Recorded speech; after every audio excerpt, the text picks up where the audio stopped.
आज वोकल होंगे बीकानेर संभाग के लोकल मुद्दे पर लोकल चेहरों के साथ। बात है नजर की। नजर जो कई तरह की होती है। तलबगार की नजर जो जरूरत का समाधान ढूंढती है, पारखी की नजर जो हुनर या चमक ढूंढती है, पर आज सवाल में है वो नजर जो गिद्ध की होती है और शिकार ढूंढती है। छतरगढ़ तहसील में समाचार प्लस की खबर के बाद हुई कार्रवाई ने यह तो बता दिया कि कुछ सरकारी कारिंदे गिद्ध की नजर रख काली कमाई के रास्ते पर चल पड़े थे।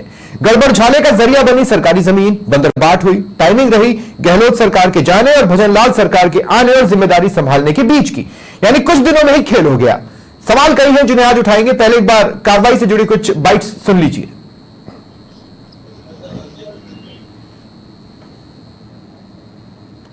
जी हम काम आए हुए थे, 4 महीने हो गए। हमारे को 1 लाख रुपया दे रखा है एक आदमी को, तो जमीन लौटो था हमारे को, वाला चिट्ठाई उनकी भर रखी है हमने, बुलाना जी के नाम पे है माइलेटी से जी। और वो 4 महीने से वो पैसे दाब के बैठा है, कह रहा है कभी तहसीलदार नहीं है, एसडीएम नहीं है, कभी कुछ भी। कौन कहता है इस बात को? पटवारी? पटवारी भी कह रहा है ये वाला अर्जमेश है, उसने 1 लाख रुपया लिया, वो पैसे नहीं हमारे को 5 मिनट ले लिया, आपका कल चलान कर जाएगा। तो आज नहीं हो रहे। हम रजिस्ट्री करवाने आए थे और आगे आके देखा तो तहसील का ताला लगा हुआ है। क्यों लगा हुआ है? क्या सुन रहे हैं आप यहाँ पर? हम सुन रहे हैं कि यहाँ फर्जीवाड़ा चल रहा है। फर्जीवाड़ा चल रहा है। काम है, हमारी कॉलोनी काट रखी है, हमने सारा काम कराना होता है पटवारियों से। हाँ, और मेरे साथ जो गेस्ट जुड़ रहे हैं आपको इंट्रोड्यूस करवा देता हूं। माधव सिंह भाटी जी बीजेपी की ओर से मेरे साथ हैं। ब्रिजलाल गोदारा जी माफ कीजिएगा, एडवोकेट सत्तू खान जी कांग्रेस के नेता हैं। हरिकिशन जोशी जी समाज सेवी हैं और रवि बिश्नोई हमारे सहयोगी। आप सभी का स्वागत है समाचार प्लस पर। रवि, मैं सबसे पहले चाहता हूं हमारे दर्शकों को एक बार इस पूरी खबर के बारे में बता दें, ग्राउंड रख दें, समझा दें क्या है।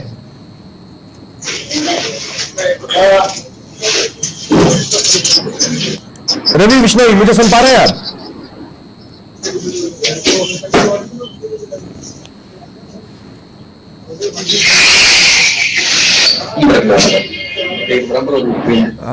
लगता है रवि तक मेरी आवाज नहीं पहुंच पा रही है। बहरहाल चलिए, मैं हरिकिशन जी आपके पास आ रहा हूं। हरिकिशन जी, अगर थोड़ा सा मसला आप समझा पाए तो ये जो सरकारी जमीन है, नियमों के तहत बंदरबाट हो नहीं सकता था। आपको क्या लगता है क्या हुआ?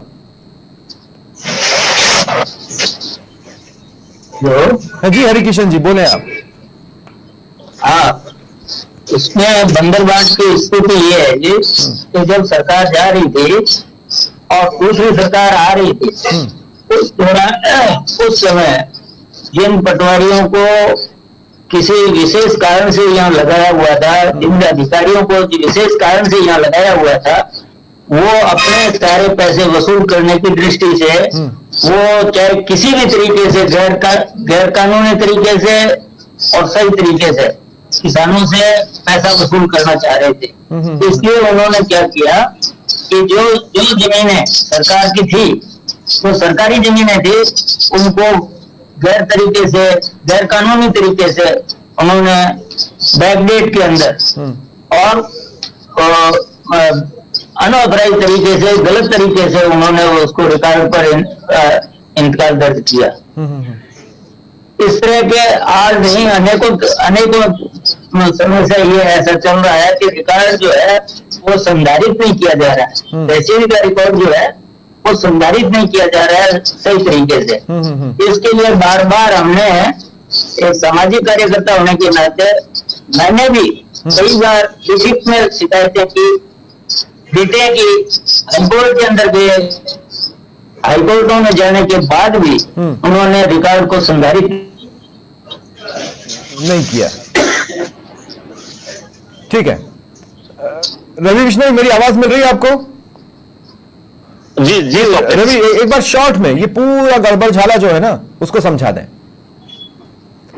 दरअसल स्वप्निल होता यह है कि गांव की एक अलग सरकार है, वहां पर जो शासन प्रशासन करने वाले अधिकारी कर्मचारी जो हैं वो एक अपनी अलग सरकार चलाते हैं। और मैं ये बात इसलिए कह रहा हूं कि एक बहुत पुरानी कहावत है कि ऊपर करतार और नीचे पटवार, ये मैंने मेरे पुरखों से सुनी है। और प्रत्येक गांव में मेरे को नहीं लगता कि हरिकिशन जी जैसे वरिष्ठ लोग भी यहाँ बैठे हैं, ये कहावत वर्षों से चली आ रही है कि ऊपर करतार है और नीचे पटवार है। अब साहब इसी कहावत को चरितार्थ करते हुए इसी कहावत को चरितार्थ करते हुए यहाँ के कुछ पटवारियों ने जब सरकार बनाने में व्यस्त था समूचा राजस्थान, आम जनता मतदान का प्रयोग करके सरकार बदलने के या सरकार बनाने के पक्ष में थी, उसी दरमियान ये सारा खेल शुरू हुआ।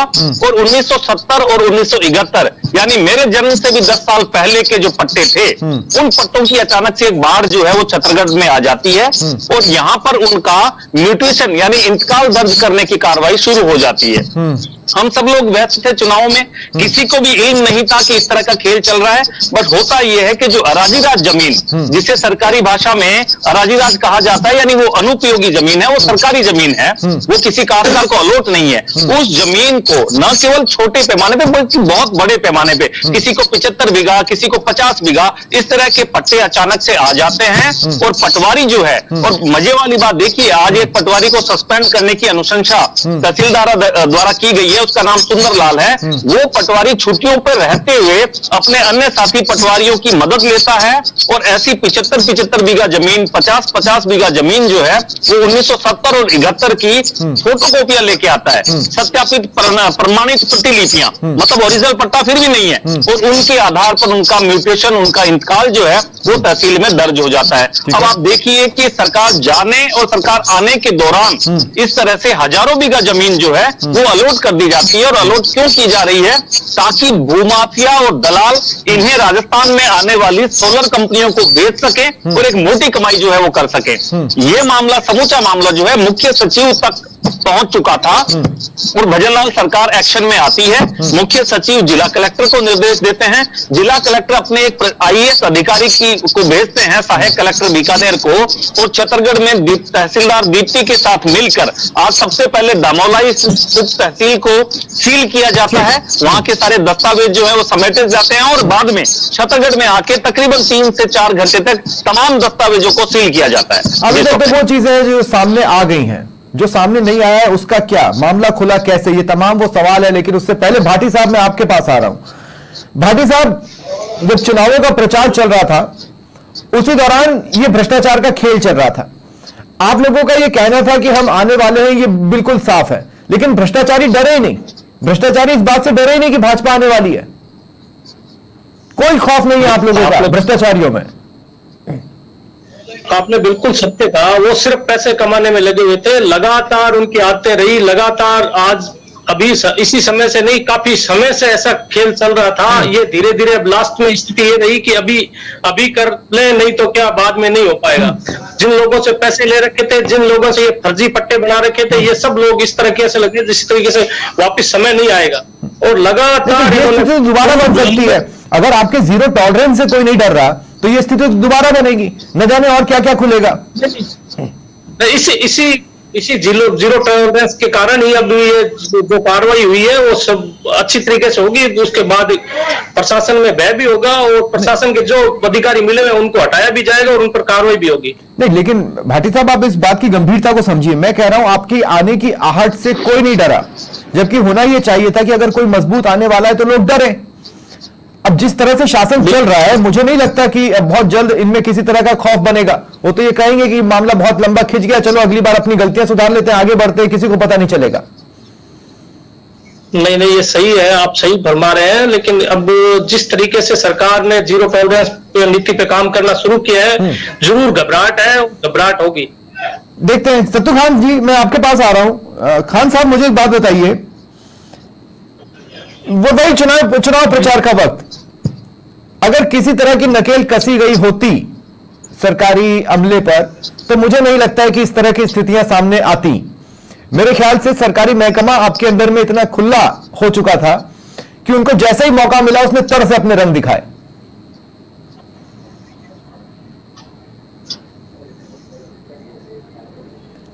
सत्तू खान जी, सुन पा रहे हैं आप मुझे?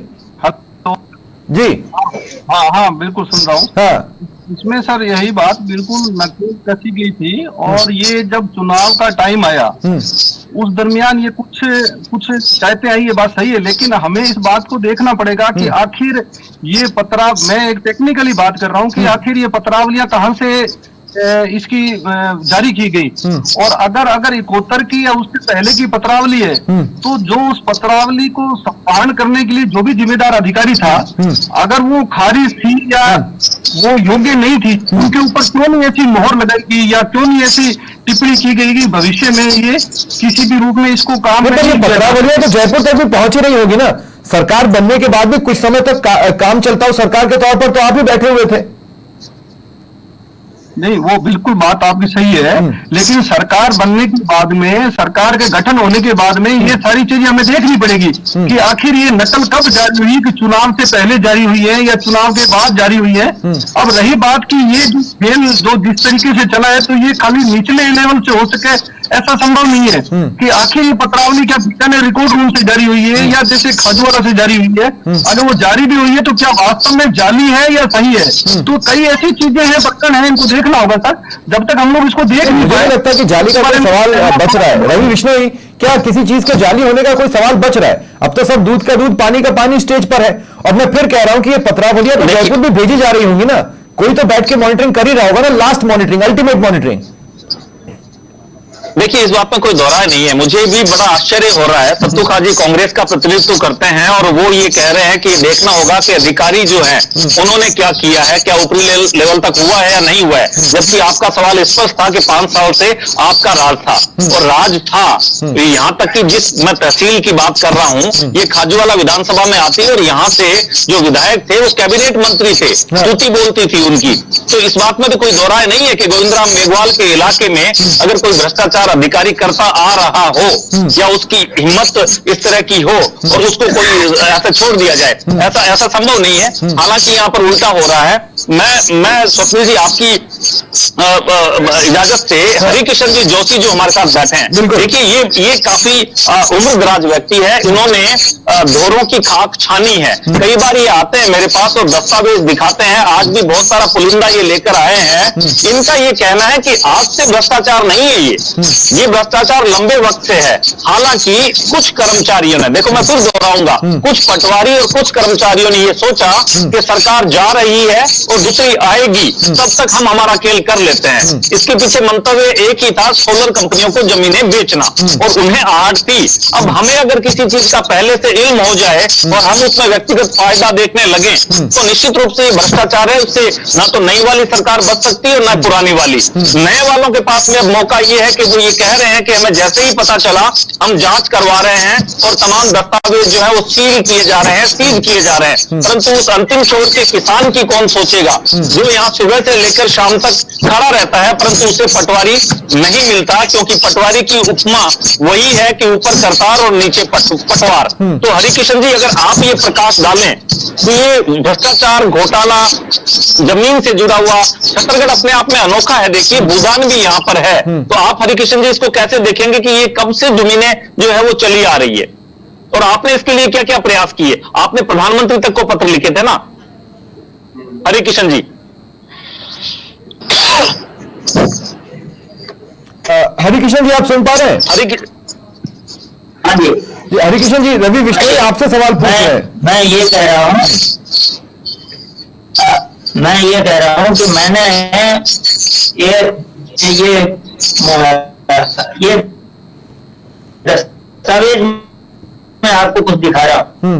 इस दस्तावेज के अंदर भूदान की जो जमीनें है उसको रिकॉर्ड पर कहीं भी संदर्भित नहीं किया जा रहा है, और भूदान एक्ट के तहत उसको रिकॉर्ड पर नहीं लिया जा रहा है। अच्छा, एक राज्य सरकार और भूदान के बीच में एक मीटिंग हुई, और ये मीटिंग के अंदर ये डिसाइड हुआ था, ये 2002 के अंदर 2002 ये आपका 27/2/2002 का एक प्रोसीडिंग है, वो मैं आपको दिखा रहा हूँ। ये इस प्रोसीडिंग के अंदर 30 दिन के अंदर इसको रिकॉर्ड पर दर्ज करने का था कि सारे आवंटन और सारी जमीन जो है वो हाईकोर्ट के निर्णय के अनुसार इसको दर्ज किया जाना चाहिए था, लेकिन वो आज तक नहीं हुई। और इसकी एक समीक्षा बैठक 1 महीने के बाद में होनी थी, वो 1 महीने के बाद में आज तक नहीं हो पाई। इसका कारण क्या रहा है कि बस ये गड़बड़ घोटाला करने के लिए रिकॉर्ड पर कुछ भी नहीं लिया जा रहा है, और जब कुछ भी रिकॉर्ड पर नहीं आएगा तो उसको सुनेगा कौन। और ये प्रकरण जो है ये माननीय प्रधानमंत्री जी के नोटिस में भी लाया गया। माननीय प्रधानमंत्री जी ने राज्य सरकार को इसकी जांच के लिए भेजा, वो जांच आज तक पूर्ण नहीं हुई है। तो कब भेजा गया था ये जांच के लिए? प्रधानमंत्री ने जांच के लिए कब लिखा था? कोई जानकारी नहीं मिली। हाँ जी, प्रधानमंत्री ने जांच के लिए कब लिखा था? हाँ जी, ये 2015 के अंदर, 2015 में। 2015 के अंदर। भाटी साहब आप थोड़ा सा समझाएंगे? भाटी साहब मैं आपसे पूछना चाहता हूं, प्रधानमंत्री नरेंद्र मोदी ने राज्य सरकार को जांच के लिए कहा, तब सरकार भाजपा की थी, वसुंधरा राजे सीएम हुआ करती थी, तो प्रधानमंत्री की बात को 2018 तक वसुंधरा राजे ने सीरियस नहीं लिया। नहीं चल रहा है आज तक। मैं पूछ रहा हूँ भाटी साहब, थोड़ा समझाइए मुझे। इसके बाद में ये एक मैं दस्तावेज और दिखाऊं आपको। इस दस्तावेज के अंदर 232 लोगों की जो थी, वो जैसे रवि जी ने बताया, ठीक है, कि नीचे पटवार है, नीचे पटवार एक सरकार, इसमें आप देखेंगे मैंने 65 आदमियों की जिला कलेक्टर को, तो ये देखिए आप पटवारी आपका दर्ज किस तरह से कर रहा है, अलॉटमेंट कुछ भी है, ठीक है, कर कहीं रहा है, ठीक है, और ठीक है हरिकृष्ण जी, भाटी साहब, माधव सिंह भाटी साहब सुन पा रहे हैं आप मुझे? कम ज्यादा माधव सिंह भाटी जी सुन पा रहे हैं मुझे? हाँ, भाटी साहब मैं ये कह रहा हूं कि 2015 में प्रधानमंत्री नरेंद्र मोदी ने राज्य सरकार को लिखा कि भैया जांच करवाओ। तब राज्य सरकार किसकी थी? आपकी थी। मुख्यमंत्री कौन था? बिल्कुल वसुंधरा राजे थी। 2018 तक, मतलब 2015 से 16, 17, 18 3 साल में प्रधानमंत्री की जांच करवाने वाली बात पर प्रदेश सरकार के कानों में क्यों तक नहीं रहेंगी? मतलब बीजेपी ने ही बीजेपी के सबसे दिव्य चेहरे को नहीं सुना। नहीं, उसमें यूं था 2016 में जब बीजेपी गवर्नमेंट थी, तब उन्होंने भूदान बोर्ड का चेयरमैन रामनारायण जी नागवा को बनाया। उसमें काफी सारे पर्सन थे, तो खूब उनका निस्तारण भी हुआ, और जाते समय जब काम सही तरीके से आने लगा तो तब नहीं, माधव सिंह जी देखिए, बातों को इस तरह से गोल गोल नहीं घुमाएंगे। मैं कह रहा हूं अगर प्रधानमंत्री ने कहा जांच करवाओ, तो आपने जांच करवा के प्रधानमंत्री तक रिपोर्ट भेजी, क्या हमें ये पता चला है? नहीं ना। नहीं, वो तो उस वक्त तो पता नहीं क्या रहा होगा, लेकिन उस वक्त काफी भूदान का बड़ा रिकॉर्ड था, और भूदान के रिकॉर्ड में काफी संधारण हुए। हाँ, तो सत्यपाल जी आप मुझे समझाने की कोशिश कीजिए। चलिए 2018 तक राज्य सरकार ने उस जांच पर ध्यान नहीं दिया होगा, या अगर दिया भी तो कुछ बना के मोदी जी को भेजा या नहीं भेजा। कांग्रेस तो वैसे भी मोदी जी को सिवाय मांगो कि कुछ भेजती नहीं थी, ये जांच करा के भेजते तो हो सकता है आपका अपर हैंड होता। तो 2018 से 2023 तक भी इस मामले को न देखना, वो भी तब जब इस भ्रष्टाचार की नींव साल 2002 में पड़ चुकी थी। ये तो गंभीर सवाल आप पर खड़े होते हैं साहब, आप पर भी होते हैं। ये सारा राजस्व रिकॉर्ड में गड़बड़ हुआ है। सरकार ने काफी आज सत्ता में हम लोग नहीं रहे, इसका बड़ा कारण कुछ कर्मचारी थे, जो बड़े अधिकारी थे, उनका भ्रष्टाचार का भी हमें नुकसान हुआ है। और जिसमें हमारी मैं खुद आपको बता रहा हूं, इस पीरियड में 500 बार आप लोगों को हमने समझाने की कोशिश की भ्रष्टाचार, और आप लोग मानने नहीं चाहते थे। ऐसे ही भ्रष्टाचार की जांच भी आप करवाना नहीं चाहते थे। आज तो ये साबित हो गया ना। नहीं, भ्रष्टाचार के अनेक अगर आप पिछले 2013 से 18 में जो एसीडी के प्रकरण दर्ज हुए और 18 के बाद का जो प्रकरण दर्ज हुए, तो उसमें आपको काफी डेटा मिलेगा। मैं सर बड़ी साफगोई से आपको ये स्वीकार करता हूं कि हमारे राज्य के अंदर कुछ अधिकारी, कुछ कर्मचारियों की साफगोई का हासिल सिर्फ तारीफ होता है। मैं आपकी तारीफ कर देता हूं, वाह क्या साफगोई है।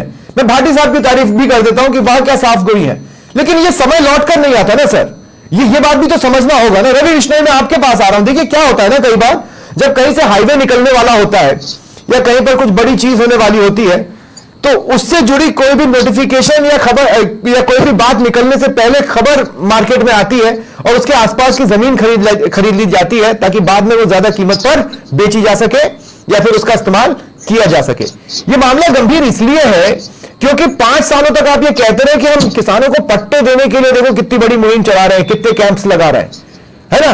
और उसी पीरियड में ये पट्टों की बंदरबाट हो रही है या उसकी नींव रखी जा रही है। आप बिल्कुल देखिए, वो शहर में आवासीय पट्टों की कहानी है। कुछ इसी तरह से अगर बात कर ली जाए गांवों में, जो जितनी सरकारी जमीन है वो आने वाले वक्त में देखिए पश्चिमी राजस्थान है जहां बारिश कम होती है, जहां पर नहरी पानी भी अभी तक नहीं पहुंचा है, तो वो अनकमांड जमीनें हैं और उन अनकमांड जमीनों में जो वहां का किसान है वो तकरीबन 2 से 3 महीने बामुश्किल जो है बारिश होती है तब मेहनत से अपनी फसल बोकर साल भर का जुगाड़ करता है। उन्हीं जमीनों के पास में जब इस तरह से सरकारी जमीनें पड़ी है और किसी अगर पटवारी को ये मालूम चल जाए कि यहाँ पर सोलर की बहुत बड़ी कंपनी आएगी, अडानी आएगी, टाटा आएगी, रिलायंस आएगी, तो निश्चित रूप से उसकी लाल टपकनी थी और यही हुआ। देखिए कांग्रेस के शासन में ये पहली कोई घटना नहीं है। हमारे पास जो तथ्य आए हैं और वो आज जो कागजात जब्त किए हैं वो मात्र एक तहसील की मानगी है। जो अगर हमारे सूत्रों की हम मान लें तो कोलायत एक ऐसा इलाका है जहां पर अभी भी इस तरह की बहुत सी जमीनें पिछली गवर्नमेंट के समय में हुई है। खाजूवाला पूरा पड़ा है अभी और इसके अलावा जैसलमेर से लगता हुआ समूचा इलाका पड़ा है जहां पर सरकारी जमीनें थी और किस तरह से वहां पटवारियों ने, गिरदावरों ने तहसीलदार के साथ में मिलकर जमीन जो है औने पौने दामों में आप बिना मतलब आप देखिए कि 1970 और 71 के भीतर आवंटन हुआ था, अभी कोई आवंटन नहीं खुला हुआ। उस वक्त का व्यक्ति आएगा और ये कहेगा कि मेरे पास पट्टा है, मुझे जमीन दे दीजिए, इंतकाल चढ़ा दीजिए, तो आप उससे ओरिजिनल पट्टा भी नहीं मांगेंगे, उससे कहेंगे कि तेरे पास क्या है कि प्रमाणित सत्यापित प्रतिलिपि है मेरे पास। तो उस मोहर की जांच नहीं की जा रही कि ये सत्यापित किसने की है, उस सिग्नेचर की जांच नहीं की जा रही कि ये जांच किसने की है, मतलब उसकी पुष्टि नहीं करवाई जा रही और उसको सीधे इंतकाल चढ़ाया जा रहा है। तो ये क्या हो रहा है? ये सब कुछ हो रहा है, चुनाव एक सरकार जा रही है, एक सरकार आ रही है, उस दरमियान हो रहा है। तो इसका मतलब ये भी है कि जब सरकार बनी हुई थी कांग्रेस की, उस दरमियान भी ऐसे बहुत से मामले हुए हैं और निश्चित रूप से सत्तासर बहाली एक ऐसा मामला है ढक छिप नहीं पाई। हमने पहले खबर चलाई, उस पर कार्रवाई हुई है, फिर हम उस पर डिबेट लेकर आए हैं ताकि वो कार्रवाई आगे जाए, क्योंकि मामला यहां खत्म नहीं होता है। मैं बहुत बहुत शुक्रिया करता हूं आप सभी का मेरे साथ जुड़ने के लिए, इस चर्चा पर विषय करने के लिए। होना यही चाहिए, समाचार प्लस की भी यही कोशिश रहेगी कि इस खबर पर हम नजर बनाए रहें ताकि जांच हो, जो गुनहगार है वो सलाखों के पीछे जाए और इस खबर को उसकी मंजिल मिले। बहुत बहुत शुक्रिया।